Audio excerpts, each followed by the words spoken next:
my gosh, I slept so well with this. Hello beautiful people, welcome back to my channel Sky Life, where I explore the world of wellness and try all sorts of health and lifestyle trends and challenges, break down the science and research behind them, and document my experience trying them out so you can make better informed decisions about how to live your healthiest, happiest life. This video is the second video in a two-part series about sleep. The first video I posted last week where I just tried to get the recommended 7 to 9 hours that's advised by the National Sleep Foundation. So if you haven't seen that video yet, go and check it out. This video, I'm actually going to be trying different sleep hacks to optimize my sleep and to get the best sleep possible. So many of us struggle with the quality of sleep that we're getting, whether it's not being able to fall asleep at night, waking up in the middle of the night. There are all sorts of sleep issues that we deal with. And this video is going to explore the very simple ways that we can actually fall asleep better and get better quality sleep. As you know, I struggle a lot with sleep, mainly getting enough hours. However, I feel like I've gotten a much better grasp on getting more sleep and what that really can do and the power of that. So now that I am doing better with getting more sleep, I really want to see if I can completely optimize the time I'm actually sleeping so I'm getting the most restorative, restful, rejuvenating sleep possible. So we're gonna talk with Dan Pardi again. He is a sleep scientist at Stanford University where he researches sleep, and he is going to share with me the different hacks that he advises that anybody can use to optimize sleep. It seems like everybody has some type of sleep problem. Why is it that we struggle so much with sleep? 50 to 70 million people in the United States have a clinical sleep disorder. These are things like restless leg syndrome, narcolepsy, sleep apnea, things like that. But over 50% of the United States has unsatisfactory sleep, which means you wake up in the morning and you're just not feeling the way you want. Why? Because we have a strange environment that we live in relative to what our body expects from the different signals that we need to give it. And what I mean by that is so much of our health is determined by the environment in which we are in and the behaviors in which we undertake. So there's a lot of things that are going to influence your sleep that are happening during the day. What different factors actually affect our sleep? Probably the most important one is light. Light is affecting the timing of our circadian rhythm, and sleep is a circadian rhythm. If your light environment is off, then that is going to wreak havoc on the quality of the sleep you get. There's a lot of things that we can look to. The intensity of the light. When did you get that light exposure?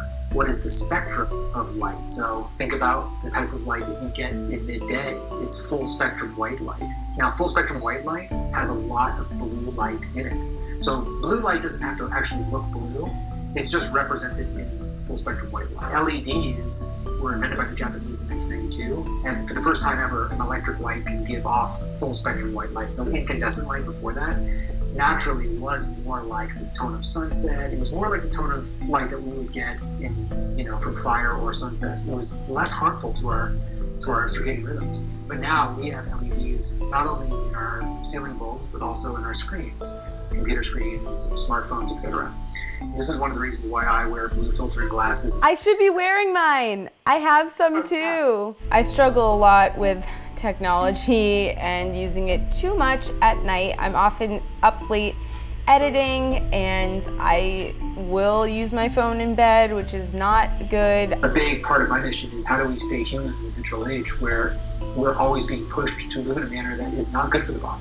And I think that we can totally enjoy technology and we can embrace it, but we have to be smart with it too. For the next 5 days, I would be trying out various sleep hacks based on Dan's plethora of science-based advice. Dan said that getting good sleep actually starts at the beginning of our day. He told me to get direct sunlight first thing in the morning. Because I normally wake up before the sun, I got a really cool alarm clock that imitates the sunrise as it wakes you up. Since I normally use my phone as an alarm clock, this would also allow me to remove my phone from my room before bed in order to eliminate blue light.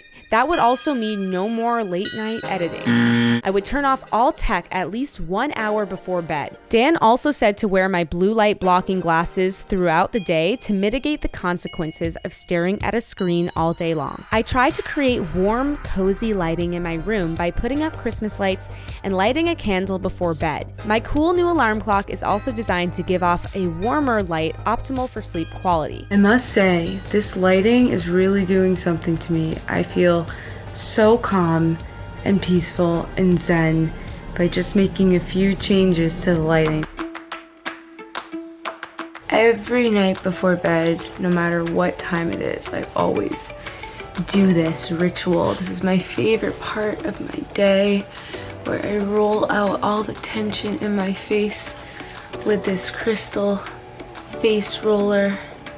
I put it in the freezer and then I take it out and it's so cold. Oh, so I put this lovely illuminating beauty oil, it's called, on my face, and then I lie here in bed. I think about my day and everything I'm grateful for. I actually do this, I'm not kidding, and I roll out my face, and it really helps me relax before bed. This is definitely part of my sleep routine. In addition to my crystal face roller ritual, I also drank warm chamomile tea, journaled and read, and used my essential oil diffuser with some lavender oil, which was a hack that Dan actually recommended. Aromatherapy with essential oils like lavender, these are really powerful. I was skeptical at first, but there's real science behind it, and they affect what are called NMDA receptors in the brain. This is when you smell lavender, and that has an effect on temperature regulation. You can also do some breathing exercises before bed, slowing down your breathing rate. There's something that I use called box breathing. Take 4-second deep breath, hold it for 4 seconds, breathe out for 4, and when you do that for 2 to 5 minutes, you really change the tone of your central nervous system. I tried out this breathing technique, and I must say, it totally worked and completely put me out like a light. Okay, so you want to control your temperature. So you can do that with a hot shower or bath. When you get into the hot shower bath, it warms up your core, and then when you get out of it, then your body can get rid of the temperature more quickly, and it's that drop in temperature that's really important for initiating sleep and having your sleep deeper. It's also been shown that sleeping in a cooler temperature is beneficial, so I let the windows stay wide open while I slept. Dan also advised taking a cold shower in the morning to wake myself up. It's freezing in here! I will say that my sleep seems to be more restful than usual because I am not getting tired during the day, and I always get exhausted around 2:30 or 3 p.m. every day, like clockwork, where I actually get so tired that I have to take a nap at my desk at work, and that has not been happening at all this week. So I have to think it's probably because my sleep is more restorative and restful than normal because of these hacks. And I'm really pumped that I'm not getting so tired in the afternoon and it's not slowing down my workday. Dan said that the amino acid glycine can be helpful to take 20 minutes before bed to aid in helping drop body temperature. I also tried out a few Chinese medicine herbal supplements. This one is called Quiet Please, and it is for sleep. So it says it promotes deep sleep, silences the mind, and nourishes the blood.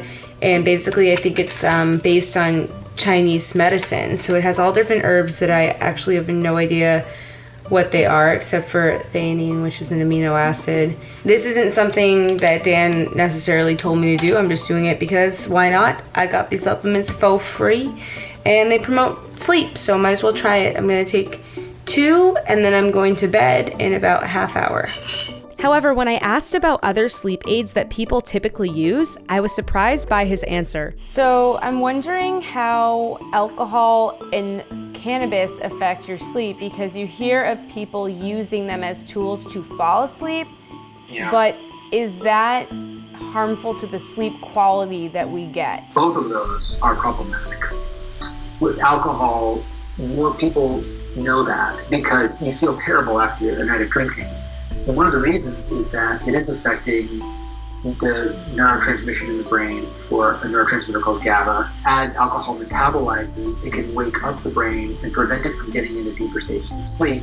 the types of sleep that you need to clear out those neurotoxic substances, that type of sleep that helps you build new proteins, the type of sleep that helps release a bunch of hormones that make your body feel restored the next day. Now for cannabis, unfortunately, and I was hopeful that it might be something that could be a really good sleep aid, but remember earlier in our conversation we were talking about one of the primary functions of sleep is to facilitate that neuroplasticity, that learning that takes place, so that your experiences from the day can help your neurons rewire in a way that responds to that information. Well, it turns out that some of the cannabinoids actually negatively influence that process. They interfere with it, and they also interfere with mitochondrial function, which is important for energy. Yes, we've seen that CBD is good to prevent inflammation, but it also interferes with memory formation and mitochondrial health. I don't think that it is helping with you get good sleep, even though it makes you fall asleep more quickly and feel like you're getting to sleep. We need more research on it for sure, but those are some things that have alarmed me. To be clear, this hack is not something that Dan mentioned or advised, but it's just something that I have been really wanting to try. Weighted blankets are supposed to reduce stress and anxiety and improve sleep quality. To be honest, I have not dug into this research, but I was just too curious to try it out. So I got a weighted blanket from a company called Weighting Comforts to see if weighted blankets are worth all the hype. Oh, it's heavy. Oh my gosh, it's so heavy. Oh, wow. Oh, man. Oh, that was kind of a workout, just putting that on my bed. Okay, I get it. This makes me feel so safe. The weight feels so good. My concern is that it would be too hot, but it's made to be cooling, I think. And also, it doesn't feel too hot. I feel good. Oh my gosh, I slept so well with this. It's so relaxing. I think the issue is that it's so cozy, it makes you not want to get up. Okay, it has been 5 days of sleep hacking and I am feeling amazing. I am so shocked that I am no longer getting tired every afternoon at 2:33. That happens always, and it's not happening this week, so I'm guessing it's because of all these sleep hacks. And the funny thing is, I haven't even been getting that much sleep. I actually have been getting about 7 hours each night, which isn't a lot, but I'm feeling really restored and rejuvenated from the sleep that I have been getting. Okay, that is it for this episode of Sky Life. Thank you so much for watching, and remember, you have the power to thrive. You have the power to live your best life ever. I will see you next week. Bye!